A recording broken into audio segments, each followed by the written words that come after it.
And thanks for staying with us for News 5 at 6:30. I'm Rob Quirk, along with our national anchor tonight, Chris Stewart. As we continue our look back on the final phase of the U.S. military's withdrawal from Afghanistan 1 year ago, I want to focus on those lives that have been forever changed. In particular, those Afghans now living here in Colorado Springs who helped the U.S. military, but now find themselves and their families still back home, living in fear as the Taliban resumes its reign of terror and revenge. Tonight, my one-on-one conversation with Shukrullah Kamal and how his life and his family's life have forever changed.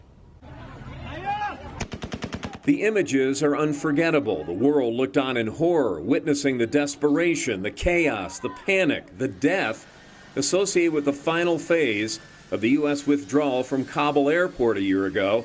20 years of war, but also some positive cultural change gone in a matter of days, hours it seemed.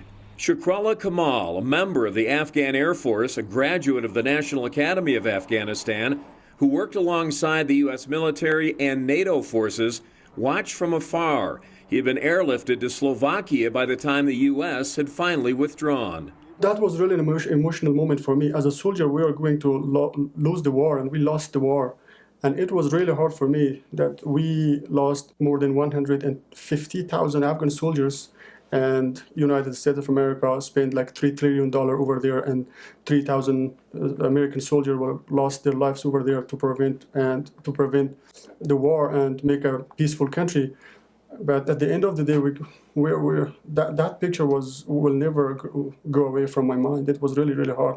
Kamal settled in Colorado Springs last October with some 200 other Afghan families, and as they work to transition and try to make a new life for themselves, they can't help but think, what if? Do you feel like you were betrayed by the United States government? He says no, but the government took the only thing that I can tell you that the government took a wrong decision based on their political prestige. It could be better planned, it could be better deal, it could be managed better to prevent the collapse of all national security of Afghanistan and also the Afghanistan government.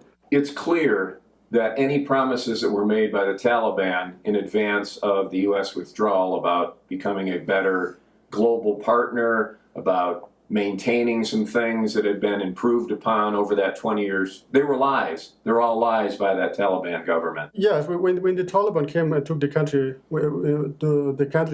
they told to the all people of Afghanistan that they are going to forgive everybody who was working with the previous government. But when they took the country, they are trying to revenge. They are trying to, kill all the people, and it's an ongoing genocide going on in Afghanistan. Which brings us to Kamal's personal stake in all this. His wife, 3 boys, the youngest of which he's never even seen in person. He had to leave the country when she was pregnant, all living a Spartan life, moving constantly, living in the shadows with their extended family, trying to survive in a country that the United Nations estimates 97% of the population doesn't have enough to eat, a country that has now essentially been abandoned by the rest of the world. Are they living in fear? Do they tell you that they are living in fear? All the family member of the military family member are really living in fear. Mm-hmm. They're afraid of being tortured. They're afraid of being, death.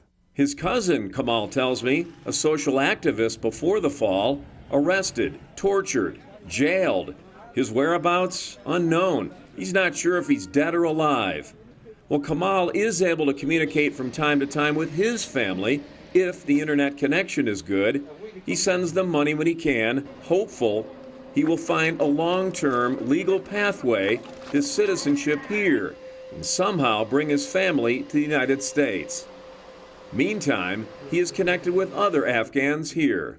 What about your relationship with the folks that you've met here in Colorado Springs? Talk about, your life here now and how this community has reached out to try and help you as you transition. That was amazing. That was incredible. When I got to the Colorado Springs, they helped us a lot. They're fully supportive and incredibly helped us. Organizations like Lutheran Family Services that have gone above and beyond, providing a home, food, clothing, a community connection. Kamal is working, remains optimistic despite the odds, looking to a country that he fought alongside in hopes it will return the favor, ensuring a new life of hope, safety, and prosperity.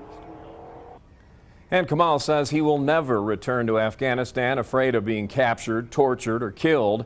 He says his story remains the story for thousands of Afghans now spread out all across the world and those back home just trying to survive day to day.